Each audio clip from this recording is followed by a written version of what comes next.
Hey, Steve, good morning. good to see you. Thank you. Thank you. Happy to be here. I'm happy to have you. We've I been appreciate it. hanging out, yakking a little bit. It's really good to have you in the podcast room for Shifting Gears and Minds. We have Steve Buss, current president of the PCA, Porsche Club of America, for those that don't know, and you're the president of the Chesapeake chapter. Yep. And you have been president for almost 2 years. I've been president since for 2 years, and I have another 2-year term starting in January. And you got reelected. I did. So back to back. Yeah. Tell me. Punishment. Yeah, I'm having fun. I'm still having fun. That's the main thing. Well, I'm sure. And everybody that knows you speaks so highly about you and the job you're doing with that club. Honestly, behind your back, people say that the club is what it is right now because of your leadership, and they're really, really proud of that. Well, I appreciate that too, Yeah. but it's just having fun. That's awesome. Rule number one. So tell me how becoming PCA president came about, because there's a lot that goes into that, I think, more than people realize. Well, we joined the PCA in 2018, Okay. and Marcia and I, my wife Marcia, we were the social chairs. Shout out to Marcia, Yeah, which everybody yeah. says is the reason you are A Steve big Buss. reason, probably. Marcia does a great job. She's Yeah. our registrar, but she's also keeping me honest and Mhm. keeping me moving forward and reminding me every day that my job is to put smiles on people's faces. I love that. So it started in 2018, and we were social chairs, and we just got to meet a lot of people, and we started doing these monthly breakfasts and these monthly dinners, and nowadays these dinners sell out within like 24 hours. So if you don't sign up real quick, you're on the wait list. And So what is a social chair for the Porsche Club of America? well, we're a very social club. Yes. And I think last year and this year we did over 60 events throughout the year. Wow. And you realize in the winter we're not doing a lot of events at all. So we're cramming a lot of events in the spring, summer, and fall. But the social chairs were, organizing things along with the tour group. For example, they would go out and do tours, and then we would do a social lunch somewhere. We do dinners on a monthly basis, and in the wintertime we'll do a social breakfast. They're on Saturday mornings, so they kind of conflict with the cars and coffees. Right. So we get a smaller turnout. So we just kind of stopped doing them during those time. But Yeah. And we'll start them back up. Cars and Coffee is big in this area. Oh, There's it's a huge. turnout. They're all over the place in the Maryland area. Yeah. The one up at Hunt Valley, I think, gets 500, 800 cars or Yeah. something on a nice day. Yep. And I was fortunate enough to sponsor the charity row for the Linda Benn Foundation through the Mikey and Mills Cruise-In, which is a cars and coffee or a cars and corned beef, whatever you want to call it. And we raised a couple $1,000s for the charity there. But honestly, it was the last Saturday in October, and the parking lot was packed. Wow. By 10 o'clock. That's amazing. And that's like 500, 800 cars there too. So Yeah, you've had not a lot all of Porsches, but lots of cars, Ooh, lots of cars. exotics. cars and corned beef. So Yep, that's you it. draw all kinds, right? Yep. So, from the social side of things, we just got to meet a lot of people. And truly, that was the fun part of the job in a way that, we're always meeting somebody new. I'm not membership chair, so I'm not greeting all the new members, but we're trying to get the new members out to some of the social events because I think that's why they joined. If they joined to do track time, they probably joined the wrong club because we don't do a lot of track stuff. We'll do autocross, Right. but we don't do a lot of track stuff like Potomac does. So we get some members from Potomac because they like to do more social things. Sure. So we've got some joint members that go to both. But Well, it's such a great mix in the community because your clubs, the Potomac region and the Chesapeake region, overlap so much that you and me now, having been a part of both clubs and seen both sides, you can really find whatever you're looking for in Porsche ownership in this area in the Mid-Atlantic for sure. yeah, within 60 miles, Yeah. basically, you can do anything you want. Yep. You're exactly right. So you joined in 2018, became social chair with Marcia. Yep. And then organized events. and got to meet people, and it went from there. We started getting more active and doing more things and getting involved in all the other activities like the community service activities or just doing the dinners. Um, and an opportunity came up. I was retiring, and we hit in the COVID days, and it's hey, I think I want to give something back to the club that was treating me so nice. And I said, I can do this. I wasn't sure what I was doing at the time, but I do now. But in the beginning, it was like, okay, what do we got to do here? right. Um, but now it's pretty routine now. I So you get think I got it elected. down. You get elected, right? You run for Yeah, the I guess. position. Yeah. Yeah. But I mean, I just said I want to, I'm willing to do it again. okay. There's not a lot of people that do that. I was looking, Marcia was actually looking at the list. She goes, you realize there's not very many people that do 4-year terms. So Wow. mostly they do 2. And I guess they approach burnout or they have other things happening in their lives. But Well, you don't normally get the second term, repeat president. But like I said, I'm still having fun and I'm putting smiles on people's faces. So that's for sure. Yeah, I know. I enjoy every time we get together and get to have an event. And you and Marcia are just such an integral part of that. You're like little butterflies, just around the room, kind of, Marcia's mama bear, making sure everything's going great. And a lot of times we don't even sit next to each other in the restaurants because she's off with her group over there and I'm with my group here. So it's it's a tandem, obviously. Yeah. But how fun, especially in retirement. And we enjoy it, and that's why I said we're in it for another 2 more years. That'll be great. Well, the club's lucky to have you, that's for sure. Yep. And I know all of them feel the same way. Well, thank you. I appreciate that. So where did you retire from, and what year was that? Ooh. So I retired in 2020. Okay. From Northrop Grumman Corporation. Oh, wow. I was involved in advanced technology programs.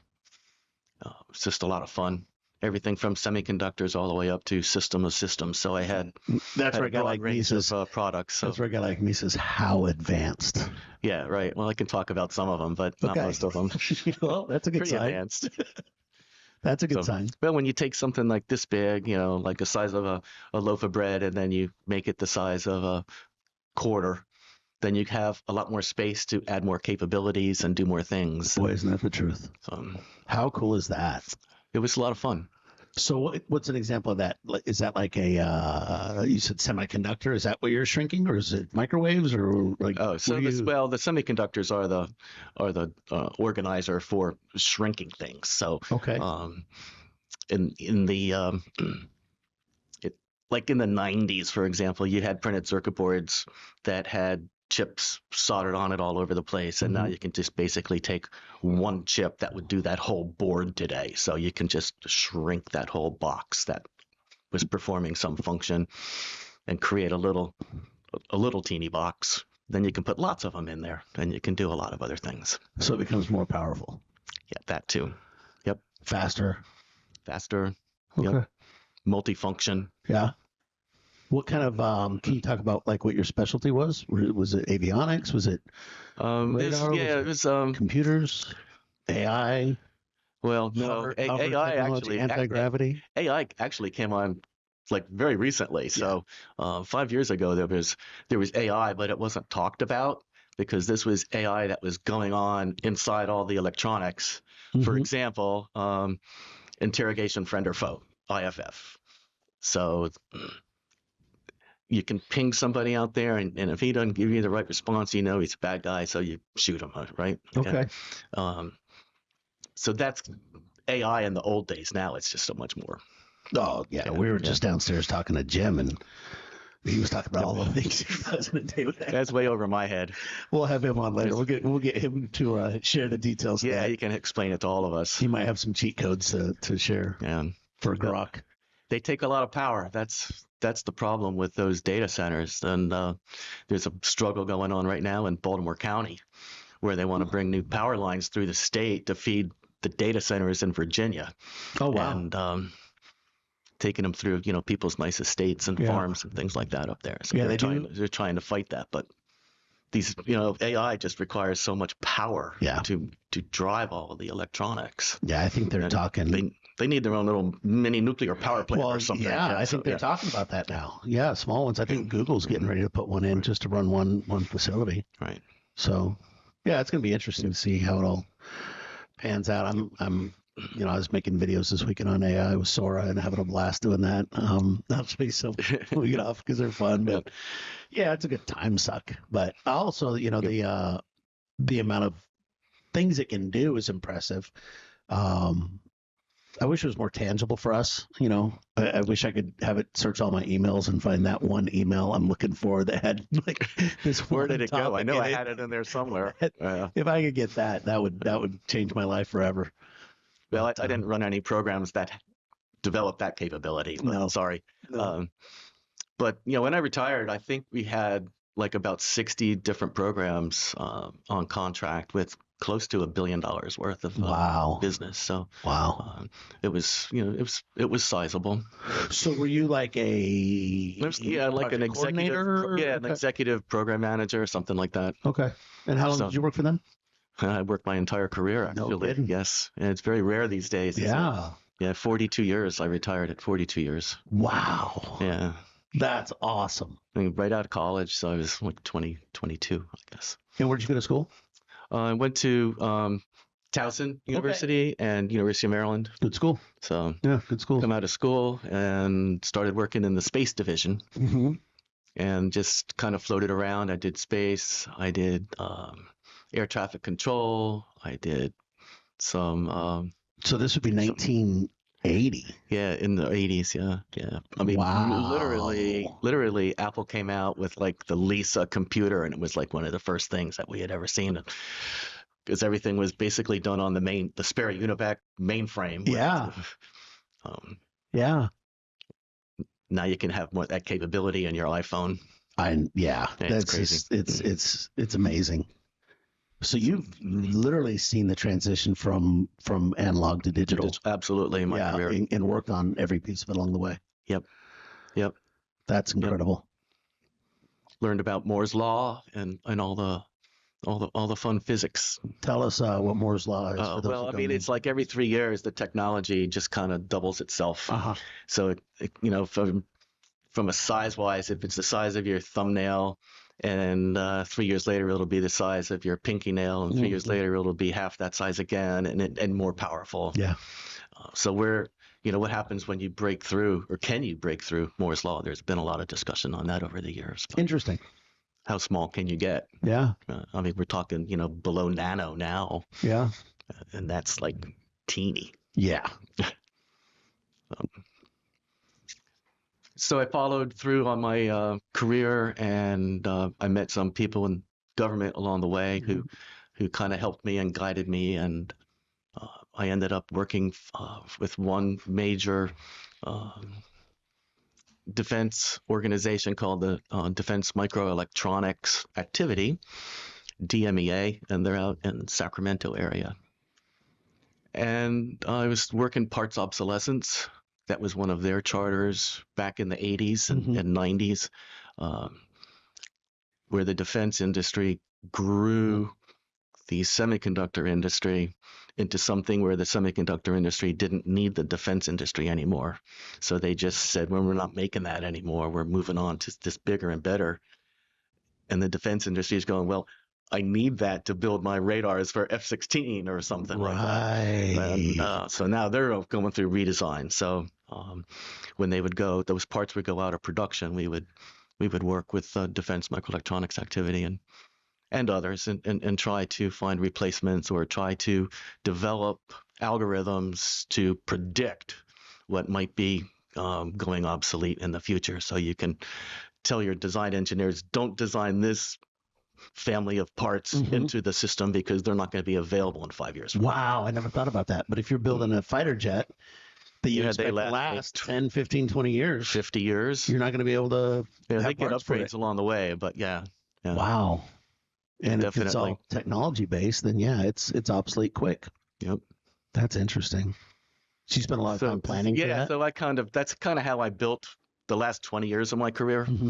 And then that led into doing programs that would replace the obsolete parts And then that led into growing the new development, the new technology thing. So I was doing both, some replacing old technology with state-of-the-art parts, or just designing state-of-the-art parts for a new system Okay. 5 years or 10 years from now. So, Wow.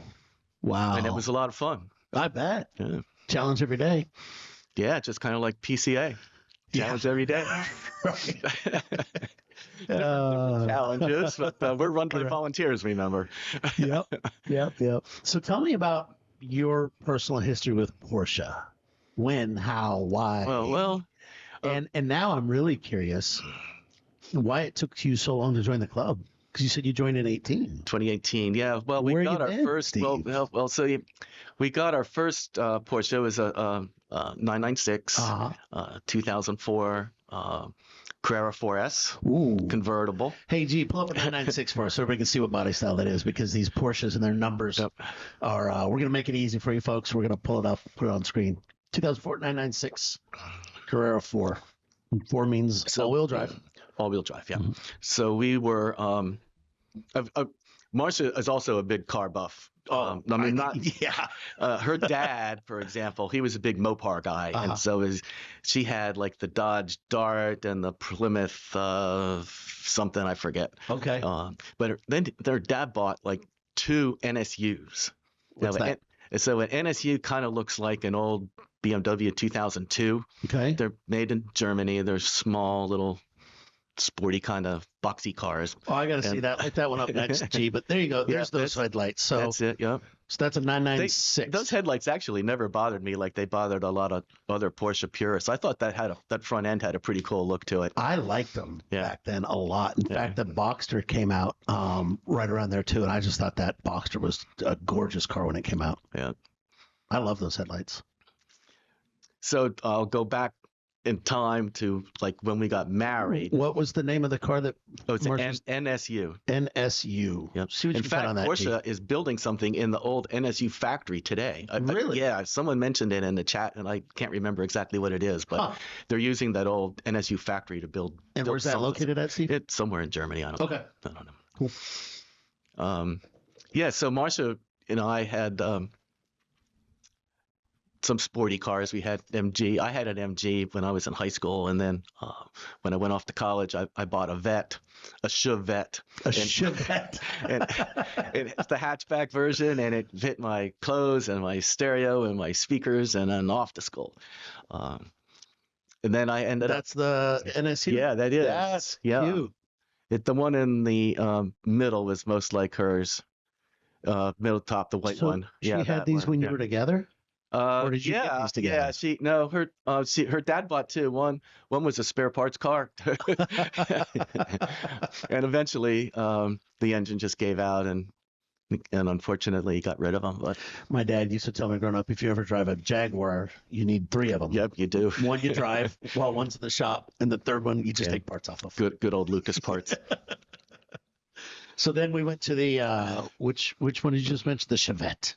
Oh, well. What year was that? Yeah, I don't remember. 76 maybe, I think it was. But where I was driving to is the fact that Marcia and I have a keen interest in cars. We're not gearheads. We're not greasy, getting our hands in there, but certainly can change the oils and that kind of stuff. Sure. So we ended up having an MG together, and then we had a Toyota Celica Supra. Then we started having kids, and then and I was not a minivan guy. We never owned a minivan at all. It was we went with the Volvos and the sedan, and then the wagon with the roof racks. Yeah. And then the third seat when we had our third child, so no one could touch anybody. Daddy, he's touching me. Stop it. Gotta spread them out. Yeah, I got pulled over on the New Jersey Turnpike once for turning around and trying to tell the kids to shut up. So my car's going back and forth along the lane, and there's a cop behind me, and he pulled me over, and he goes, "Have you been drinking?" I said, "No, I was trying to discipline my children in the back seat." And he goes, "Well, pull over and calm down and have a coffee or something." And he didn't give me a ticket, but anyway, so we've had a lot of cars. My first car actually was a 1929 Model A Ford. Really? Yeah. And I was like so proud of that car. It was great. And I'm driving it to my first day of school. Uh-huh.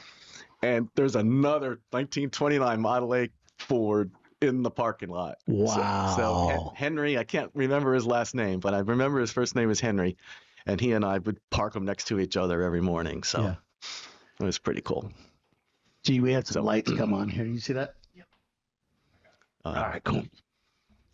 Yeah, so we So anyway, it so wasn't moving on from that. 1929. So we You had just had a 1929. How did you find that? my dad kind of liked it, and he said this would be like a fun car to, Thanks, Guillermo. to learn how to, do some engine work and drive it in a parade or whatever, right? And I would just drive it back and forth to school with my brother. Yeah. It was How fun. Yeah. Did it have the crank start? It did, but you didn't need it. Okay. But it was there in case you did. Right. Yeah. That's fun. It was definitely old school. I mean, you had to really watch the brakes and the double clutch. Yeah. You couldn't put it into first if the car was even moving like 1 inch per hour or something. It had to be totally stopped. But so that was my first car, and I don't remember how many cars we've had along the way, but like I said, we weren't minivan people, so we were on the Volvo, and then we moved from the Volvos to BMWs, and I wanted that German technology. It was so much. I liked it a lot more than the Volvo. Right. And from there, moved on to a Range Rover. I had, and that kept breaking on me. It was a great car. It's a beautiful car. I love the car, but it locked me out twice. The first time, the dealer had to come, and I don't know what they did to open it back up, but I mean, they did. And then after it did it the second time, I said, that's it. I'm trading it in. Yeah. Got a BMW X5, rode that for. What year are we in now? Early 2000s? 2000 now. Yeah. And then loved that car. It was a great car. It was good for us and the family. And it was just, after 10 years, it's like, I haven't had a car for 10 years. I was usually turning them over a lot quicker than that. So I sold that and got the BMW X5. And then from that, then I got my Porsche Cayenne. Oh, okay. So Cayenne was your first. It was not my first. The 996 was my first. The Cayenne 996 was my second. That's right. Oh, four. Yeah. You and Marcia bought the 996 together. Yes. Yeah. So we were BMWs, and we had 3 of them and 2 drivers. So you had the family car, but then you had the 911 as well for you and Marcia. Right. We did. Perfect. They so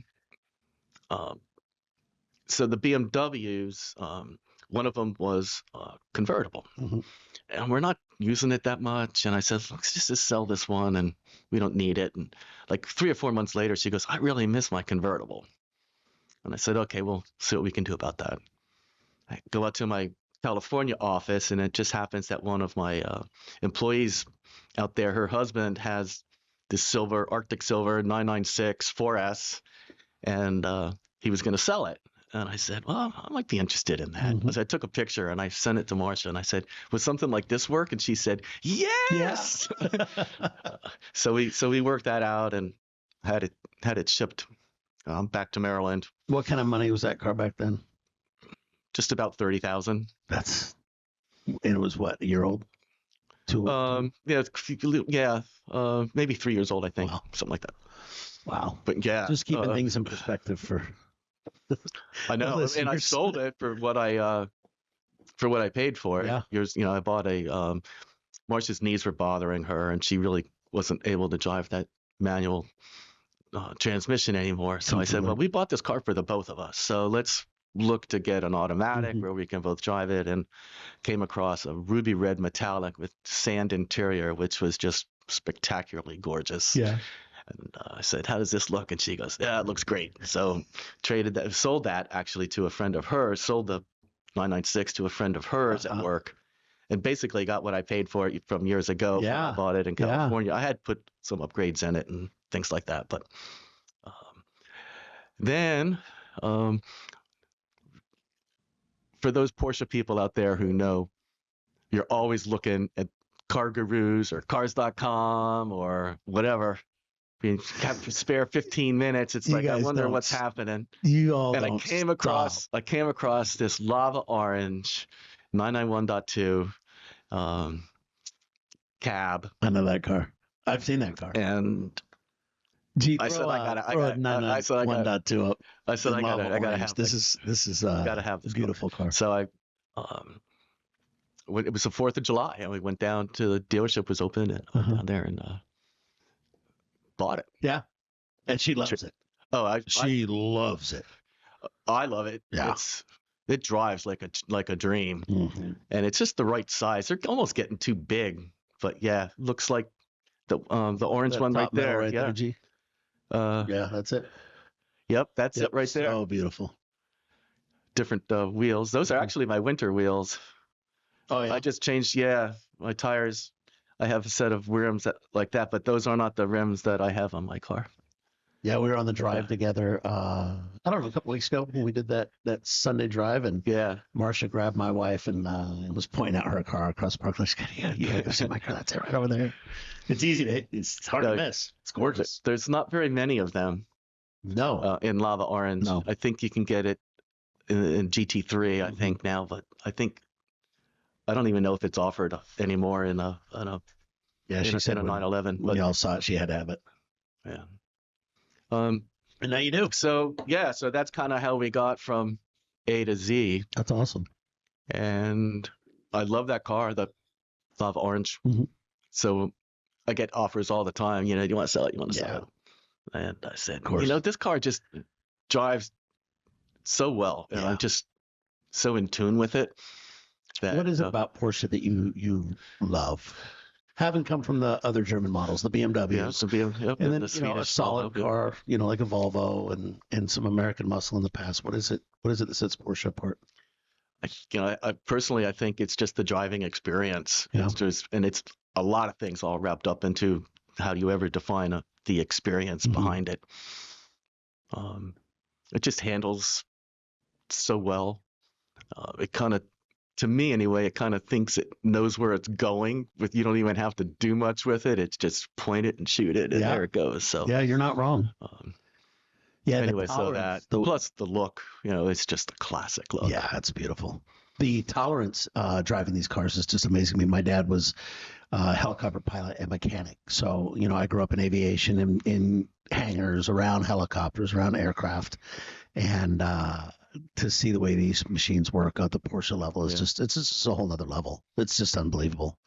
And I think I've driven and sold pretty much everything there is at this point at one time or another. But yeah, like the drive we went on to get behind the wheel of one and just let it do what it wants to do. There's not a much better feeling out there of any car I've ever driven than what a 911 wants to do. I can't argue with that for sure. No, it's just incredible.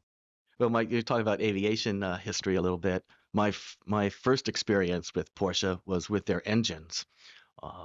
One of the programs that I was working on in my career was a Navy program, and it was an airship, like a blimp, but it was it kept its rigidity from the internal pressures, so it didn't have any structure inside it, like ribs and spars and things to hold it all together, like the Hindenburg, for example. Right.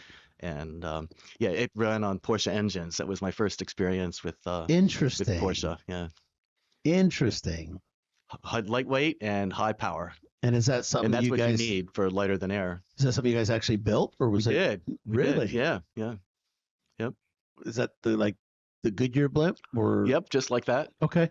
Yep. MetLife, cool. Shamu, Budweiser, and then we did some that we put electronics in, and they would monitor the borders and monitor the Caribbean for drug running boats and things like wow. that. So wow. Then, unfortunately, the big hangar door got stuck, and the company came out to fix it, and they sparked, and it caught something on fire way up high, and it was a huge bonfire that you could see about 70 miles away. So whoa. Yeah. Where was that? That was in Elizabeth City, North Carolina. I'm sure if you Google. Gee, I gotta see this. A Zeppelin factory burning to the ground. How big were those doors, Steve? Huge. They had to be massive. Oh yeah. Well, you with those big airships from the 40s, right? The Yeah. submarine hunters and things. Yeah. They were huge. I mean, I grew up Yeah. seeing the Goodyear blimp. I've seen it up Well, close. those were even bigger than those. monstrous. Right. Yeah. Holy cow. So, but it didn't run on hydrogen. It No, ran on it's pressurized air with Porsche engines. It's helium It is helium. inside. It's helium, Okay. and the pressure is maintained by two giant airbags inside. Well, that's the clamshell hangar, and that's probably that's the Fox News fire one. Yeah. Carolina zinc plant fire? No. Oh no, it's not zinc. World War II era blimp hangar, Marine Corps times? Yeah, it looked like that. That was probably Which it. There one were is two it? hangars. One That was the one. clamshell hangar, and one was the door hangar. That was the one that The burned. U-boat war. Yeah. Anyway, it was an exciting job that I had for sure. I mean, not many people can say they it's Weeksville Airship Hangar, Top upper left. left. Oh, and there's right below it, Elizabeth. Oh, that's New Jersey. Never mind. It's mixing up Yes, New you go to Jersey. the left on the Atlas. Yeah, that's So is that what's so, left of it? I guess. I haven't been down there. Looks like they have a model in the background. That's an aerostat. That's tethered. That's a real? Yeah, it's real. They use those for Do they call them drug Zeppelins? interdiction. No, that's called an aerostat. And we built those there as well, along with another company called TCOM. So they caught fire working on the doors, and the Well, helium ignited. the hangar is all wood. Oh, Sorry, the hangar is all wood. Wow. Like, I didn't even think of that. Yeah. So yeah, that would do it. And it was so high up that firefighters were trying to put it out, and their water could only reach up about. Did you see it? Were you there? No, I was Okay. home, Okay. but I got a call. Yeah. And going, oh, This project's over. Well, basically, I mean, we still had all the design authority and all the drawings and all of that, and they're still doing something. I don't know exactly what it is. I think I saw my first Goodyear blimp this year for the first time in, I don't know, maybe 20 years. And I don't know if it's because of where I lived in the past that they were just more prevalent, but I haven't seen one of those in forever. They're still flying. Yeah. Yeah. They fly out of Akron, Okay. Ohio. Interesting. So that blimp factory, was that the only one, or was that just? So that was the only one in America. Really? Yeah. Okay. There was one in the UK in Cardington. And they just didn't see a need. Well, it was a joint venture between Northrop Grumman. At the time, we were Westinghouse. And Airship Industries in England. How interesting. So we built I'll call it the envelope, the big balloon, and they would build all of the handling systems for it. And what Porsche motor was it? I don't remember. Is that something you had hands on with, or were you doing other stuff around it? I was the deputy program manager. Okay. And I mean, obviously there was a propulsion engineering team, and I just didn't get down into those details of what engine it was. How cool is that? But yeah, it was pretty cool. Yeah, for sure. So, and they sounded great, just like they do in a car. Yeah. So is that where the attraction maybe started originally? It you could think? have, actually. Maybe. Yeah. That's awesome. So, but throughout my life, I've always admired that iconic 911 shape, and it's like if I can ever have one, and then kids come along, and literally, if I had one then, I wouldn't probably have even driven it that much. Right. Yeah, that's a Because typical Porsche story. Yeah. The Cayenne is a popular one now that we have it to get in there and keep that, driving excitement. A very good friend and mentor of mine told me one time, he said, every single Porsche is designed to be tracked right out of the box. And I got to be honest with it's true. These things perform right off the truck like nothing else. And I've been very fortunate. I've had 3 track days this year already. Terrific. With Porsche guidance. I had the Barber experience, the track experience. Then we had Summit, and we had a dealer meeting in Charlotte Motorsports. the Charlotte Motorsports Track in Charlotte, which is where I saw my first NASCAR race, which was pretty cool to be able to go back there on that track and race on the racetracks on the side of the NASCAR track. And then we actually got to go infield, and they were doing the NASCAR experience. So it was neat to go back there 20 years later, be on the inside of the track. And yeah, and not see the much NASCAR changes driver. though, does it? No, Yeah. no, those things are always the same. But yeah, what a fun experience. So, what this is Porsche number, because I know you have another. You have more than just the. We do. We Yeah, couple years ago, we got the bug for an air cooled and bought a 964 1992 964 that is just in beautiful shape. I've seen it. Yeah, it's stunning. So, it's stunning. G, show us that body style. There we go. Look, that is the iconic. Yeah, mine's midnight blue metallic, so it's a different color in the sun, and in the shade it kind of maybe looks black, but kind of get a little purplish view to it when it's good sunlight on it. It looks like that one to the left of the red one. Yep, that's it there. Yeah, you had it in here a couple weeks ago. I got to see it. It's so beautiful. So, that car drives like a dream. If there was only one Porsche that I could keep, I would probably just keep that one. That one. Yeah. It's very comfortable. You don't think it is, but I could go a really long day in that car. Yeah, that's what yours looks like. Yep. That's beautiful. It's not an RS though. It's just a Carrera too. So go back to the air cooled part. Tell people what the difference is, because that's always a huge conversation in Porsche, and I think everybody has their own kind of idea of what and when that came about. But as a student of the brand, what makes an air cooled car special as a Porsche owner? Why? Well, it's their history, I guess, more than anything. When they changed to the water cooled, all those, the real Porsche aficionados going like, what the hell are you doing?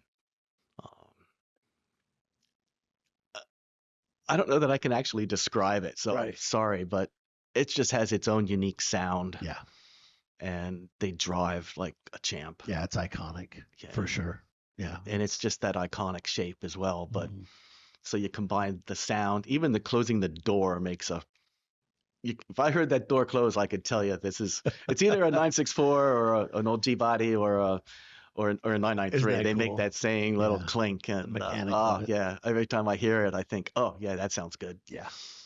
Yeah. One of my closest friends is a heavy machinery mechanic, and we got our hands on an old Russian Cold War SKS rifle one time when we were out shooting, and he was racking the slide. He's just like, I just like that sound? The sound of that, just machinery, just something built to fit inside something else and operate the right way. And I'll never forget that story, because that's what I think of now when I hear things like that door close on an air cooled or anything else. You have that historic kind of machinery sound where something was built to do this job, and that's it.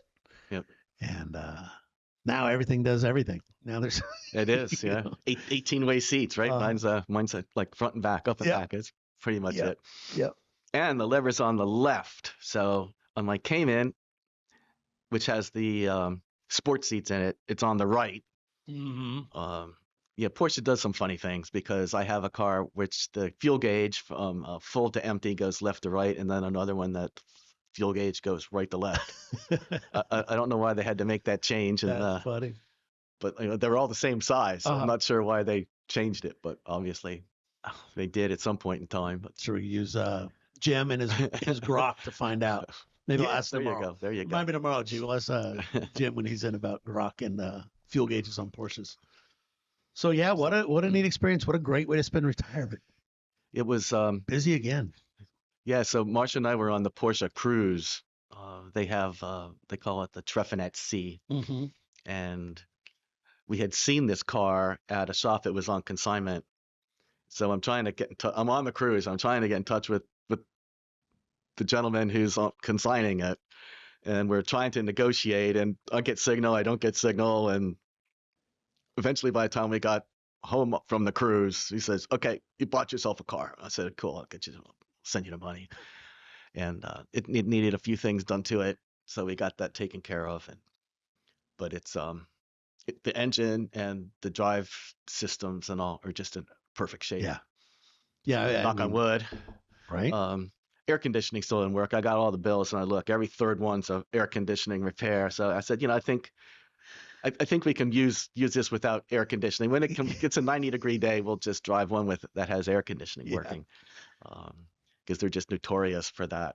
Mhm. And I guess there's people that will listen can confirm or the story or tell me that it's a bunch of BS. But I had heard that the DuPont was the company that made that refrigerant, and the patent on it was going to expire. And DuPont came up with this story, true maybe, I don't know, but the this refrigerant is causing the holes in the ozone. This like 20 years ago, right? Mhm. And oh, by the way, we've come up with a new refrigerant that doesn't destroy the ozone. Mhm. So they changed everything out, and the new refrigerant, the molecules are so much smaller that they leak through the hoses and the old system, so it doesn't stay charged very long. That's what I've heard, and then to I've replace that, it's heard that story yeah, before on other makes and models too. yeah. The irony is, I just read an article recently where they literally said they did such a great job getting rid of all the chlorofluorocarbons and the ozone and all the hairsprays from the 80s Yeah. that now the ozone hole has completely healed itself and we're superheating the Now we're planet heating now it. because there's no heat escaping. So they're saying the timetable has now moved up on global warming because we fixed the ozone. Yeah, So, it's you never, crazy. you never, like what you did, planning for obsolescence, True. do one thing to save, Yeah. fix a problem and create Right. 10 more. Yep. That's kind of the way it is with the technology in cars nowadays. Every brand. Oh, it is. I mean, know? it's to the point where, you come in and you buy a 2026 GT3 RS, you can't work on that. Mm-mm. No, So no. I've been in this 26 years and we used to teach people how to maintain them, back then. And we started them, these are the colors to look for. This is where you check this. This is where. Nowadays, I don't even know if anybody opens a hood other than to make sure everything's there, to see if something's under it, or at all, because it's just such a moot point. yeah, you don't even have to check the oil because the sensors are Mhm. giving you all that pressure, Yep. and Yeah, it's going to tell so you everything. not true on the 964, so analog, but and you can work on that engine. Yeah. You can actually see the engine. Correct. That's true too. I don't know how they cram Oh. that big thing in that little space, but they got They it do a figured good out. job. You can't fit a playing card beside it, but Probably not. yeah, it's tight. It's Again, tight tolerances. They do a good job for sure. And I forget what the horsepower is, but it's like 250 in that range, I think, Mhm. maybe 270 or something. But it's it's manual, so it's not like where you can do join a mental blank, where you just like zoom, Like a launch. a launch. Yeah. That's what I was trying to Yep. think. I Yep. was thinking liftoff, but yeah, Right. launch. Sorry. Yeah, so it's kind of slow to kind of get going because you're shifting and everything. But once you're at like 40 miles an hour and you're in second gear, you punch it, it's got the power. Yeah. It's Yeah. got the power. Your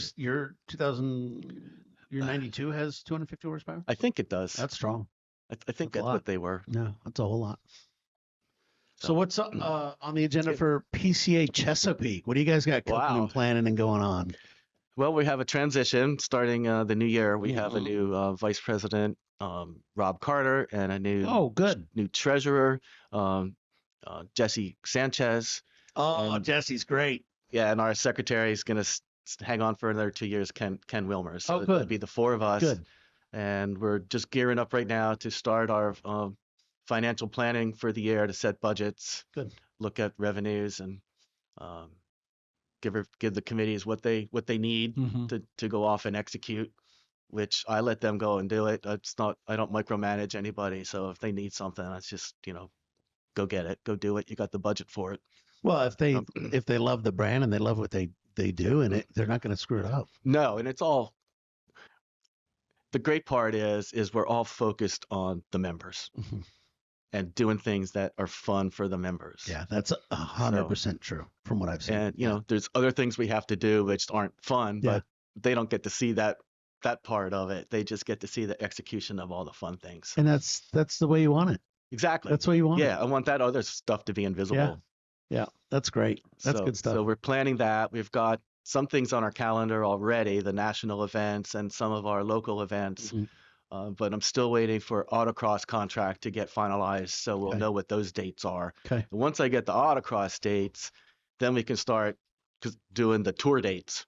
'Cause I don't want autocross and a tours happening on the same Saturday if we can help it. Right. So get the autocross dates first because those are the contractual Mhm.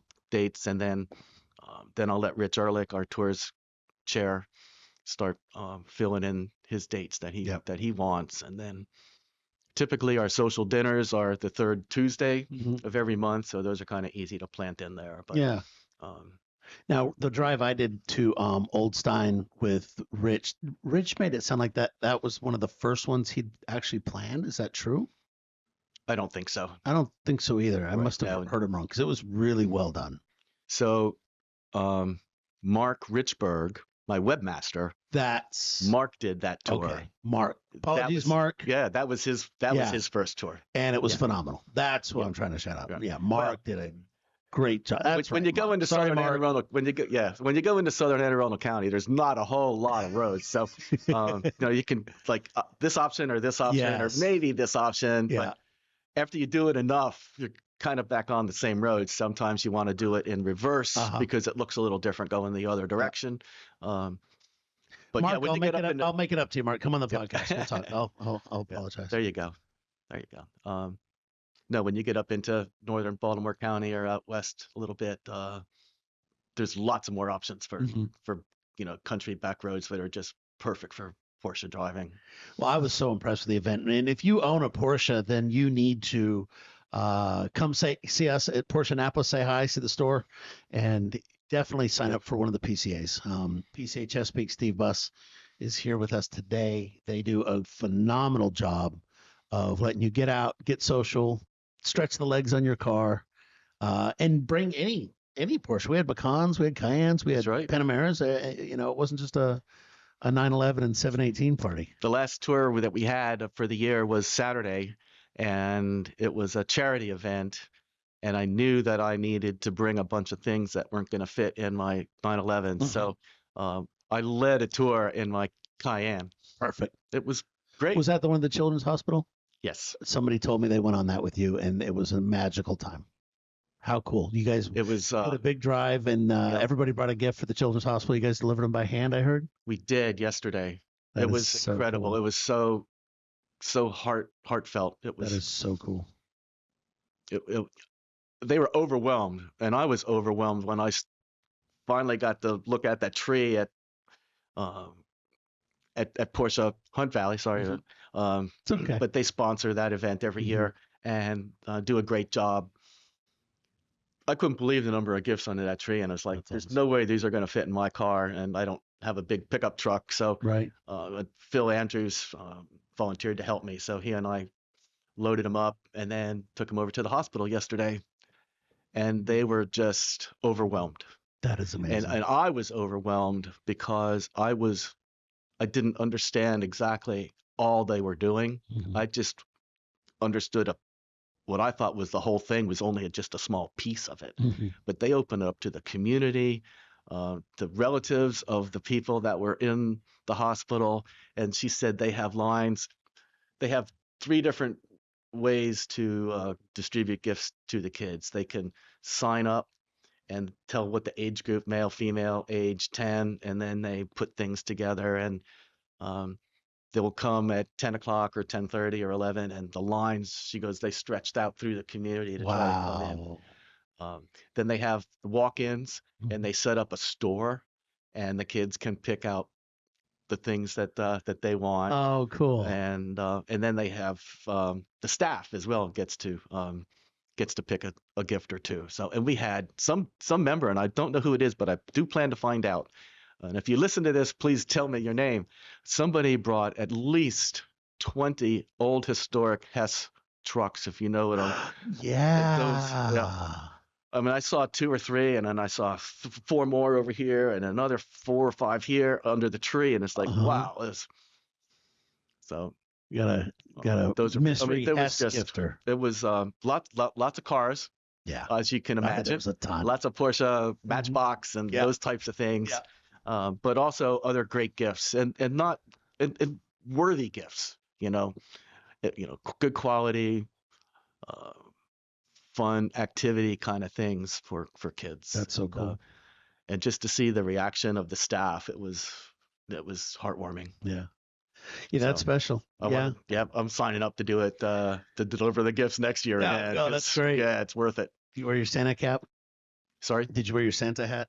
No, but I wore Your Porsche sweater. my Porsche It's a great sweater. sweater, by the way. Show everybody. Get a turn and show that off. That's awesome. That's a great holiday sweater. I love it.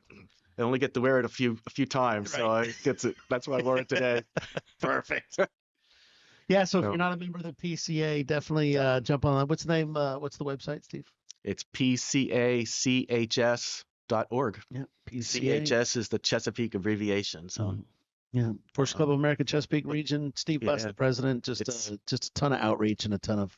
It's a great social club. Yeah, and you come in your 1999 Boxster, or you come in your 2026 911 GTS. It doesn't matter. No.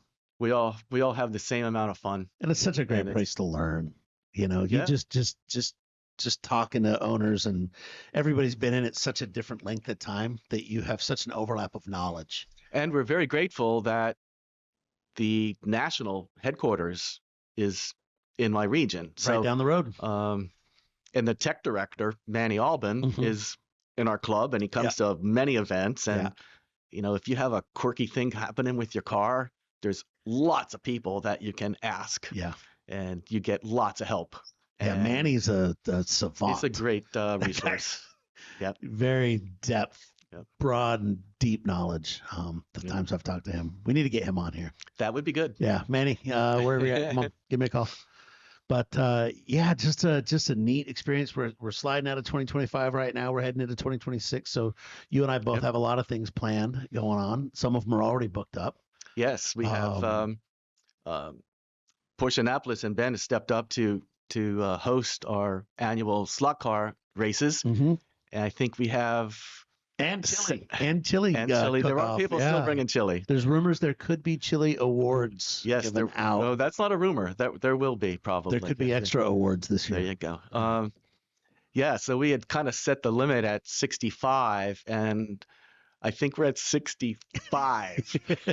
So we'll have to talk and see if we can't do more. And here's the thing, though. I mean, you could probably fit more people, but if you want to give everybody race time, it's, the more people, the fewer races. And so one of the things that I'll have to work with Dan Zadja, my chair for slots, is to maybe talk to some of the people that have signed up. Do you plan to race? Because if I've got 65 people signed up, but only 40 are planning to race, then I can bring some more people that want to race. Right.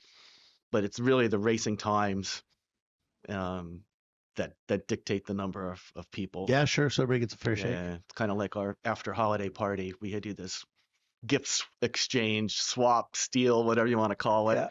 And that's a lot of fun, but it takes a while. So yes, those can I could have 100 people there, but we'd be there till midnight. So we kind of cut that off at about 80. Yeah.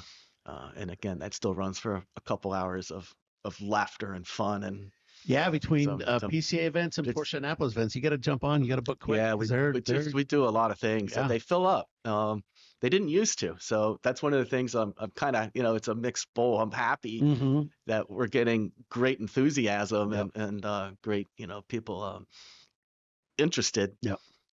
On the other hand, I try to clear the wait list as best I can, right. and sometimes I just can't. So but that's going to be a great event. We're going to set up in the shop and race slot cars all day. Have a bunch of I don't know what the track is going to be.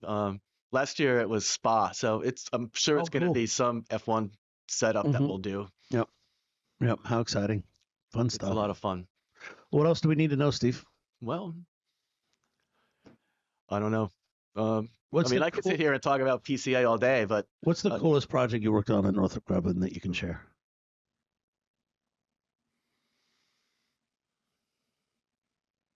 Okay. Yeah, so we're working with this university in Southern California, and we are building these arrays for space that will capture solar energy and convert it to, capture RF, convert it down and send it so you won't need, like, when you have a convoy of military vehicles Mm-hmm. and set up installations and things like that, you need generators and then you need fuel for those generators. Gotcha. This system, I mean, we've proven that it can work. It's just got a lot of potential issues with it.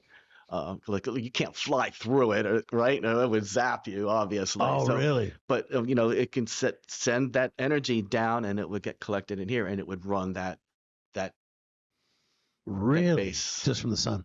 Yeah, yeah. But you can't fly through it. It's that I'm pretty sure you strong? couldn't fly through it. How does it do? Is it It's just a directed energy, from the ground up? the other way around, from the sky down. So through like a satellite? Yes. Yeah, Ah. they open up all these panels, Yeah. collect all this energy, Like a big magnifying convert it to glass. RF, and beam it down. Just like we fried ants as kids. Yeah, I mean, I think you can find that project out on the web somewhere if you were Yeah. looking to look at what's going on Oh, with it. I'm sure Um, they figured that one out. Pretty sure. I don't know. It's way out there. You don't have to dig deep down the conspiracy hole to Yeah. find that one on the Yeah. surface. But oh, how fun! That's cool. You got to work So, on that. That's neat. That's super um, neat. I love that stuff. I love well, it was tech and how me all that too. stuff That's works. why I stayed with it for Yeah, 20 years. 40, Yeah. 40, Well, 42 43, total, yeah. but I did that job for 20. Yeah, And I basically started that job. There was no one doing that job really. when they're not as coordinated as I kind of Right, had it. right. So You kind of wrapped your arms around it and yeah, we got a contract vehicle that we could get things on contract pretty mhm. quickly, and then the services and the labs, um, like that contract vehicle, that they would put money out there and we would put together our proposal for it, and we would Sure. work together to try to define the program so everybody knew going in, you know, what the requirements were, what the costs were. Hmm.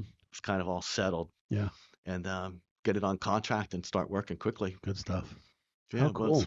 cool. And it was so many different things, literally from semiconductor design and development to that system of systems I was just Yeah, talking that's about. So you amazing. had a lot of different things going on. Never a dull moment. No, What a career. it was fun.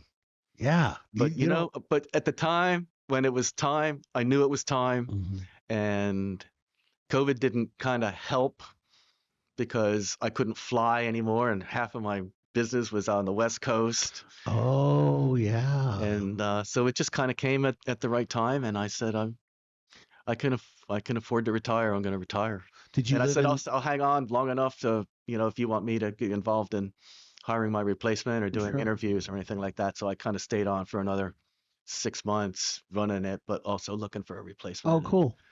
And then done. And do I miss it? No. Retirement's been very, very good to me, as they say. It doesn't owe you a thing. No, I enjoy it. You speak very fondly of it. It must have been a fun career. Oh, Northrop Grumman is a great place to work. That's awesome. And I'm sure people that have worked at Lockheed or Boeing or whatever, they Hmm. may say the same thing, Hmm. but literally where I worked in the Baltimore area, we designed and developed microcircuits and semiconductors, chips, and we built systems and we put them on airplanes and we flew them out of our hangar because we share taxiway, runway space with BWI Airport. Okay. So literally from that chip into that jet, we did everything in one roof, under one roof. Wow. And I don't think there's any other places in America that do that. So, if if you enjoy it and you have fun and you're good, you don't have to jump company to company. If you want to just take on a new challenge, there's a different challenge every day. That is so cool. It's a lot of fun. And if you Yeah. got to work, you want it to be fun. And I always told my staff, my people, that rule number one is to have fun. Well, rule number one was family first, and then rule number one was have fun. Because if you're not having fun, you're not performing, and that's true in any job. That is true. And when people weren't having fun, I said, "Come talk to me. You're a good Mhm. person. You're a good employee. I don't want to lose you. Tell me what you want to do, and I'll try to help you find that new opportunity." How cool is that? So it was great.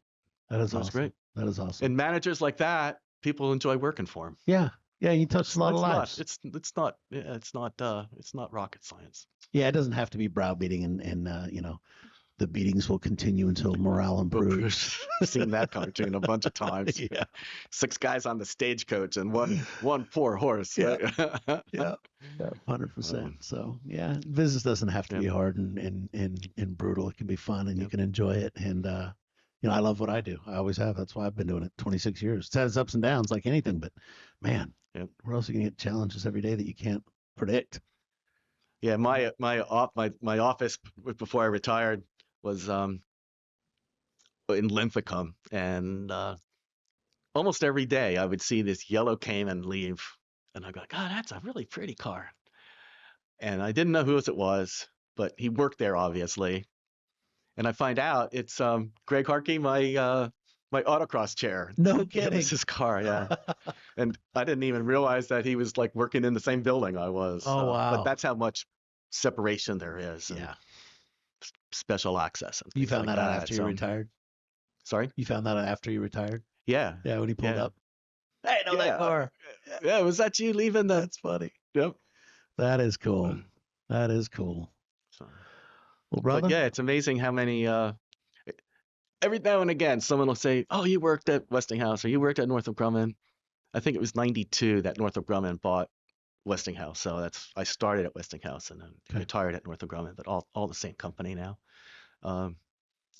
Yeah, that's uh, it was a great career, and It sounds like it. it was, like I said, a lot of fun.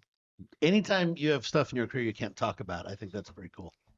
Well, That's just me. I just think that's pretty cool. Well, there's a lot of it in this area. Yeah. Oh my gosh, for sure. And were you Maryland based the whole time? Yes. Oh, cool. That's an advantage. Until I opened up the office out on the West Coast when my business got so big and I needed a West Coast office and an East Coast office. Yeah. So I just couldn't do everything, and I needed people, and I need people out there, so I hired people out there. Yeah, for support and right. I can't be going back and forth. I got a 10 o'clock meeting and somewhere in California tomorrow. I can't make it. Right. But so that career, but the Porsche thing is my new career.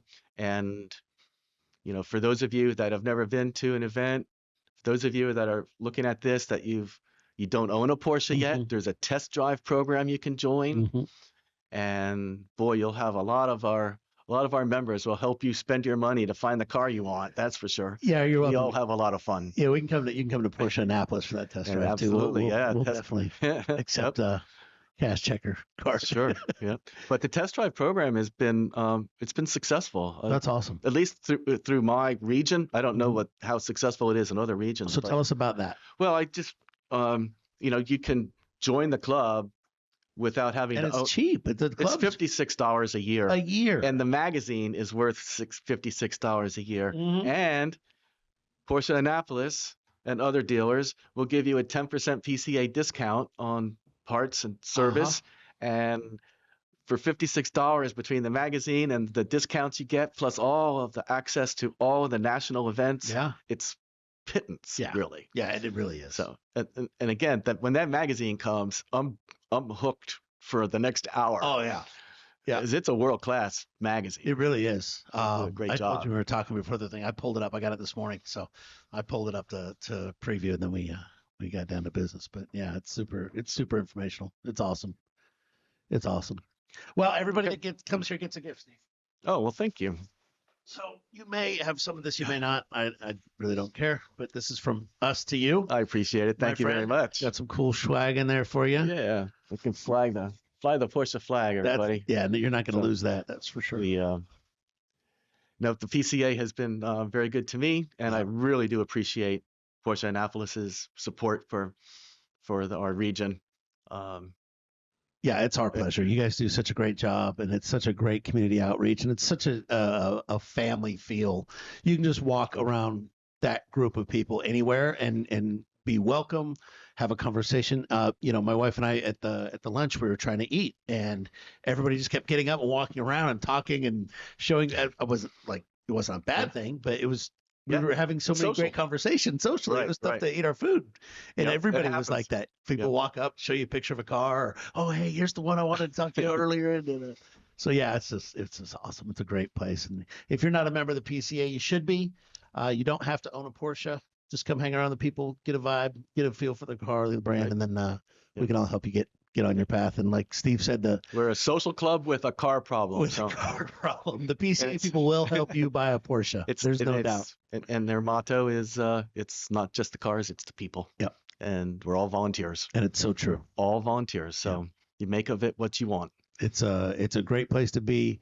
The Chesapeake Region's a great place to live. It's a great place to get to know these people socially, and great place to get out and drive your cars. Yeah, stretch the legs, get out on the road, and have a good time. So meet up and have lunch somewhere. Well, Steve, we appreciate your time today. Thanks for coming by. Thanks for taking time for us. Thank you very much. Happy holidays, my friend. I appreciate it. Great to see you. See you next time, everybody. Goodbye.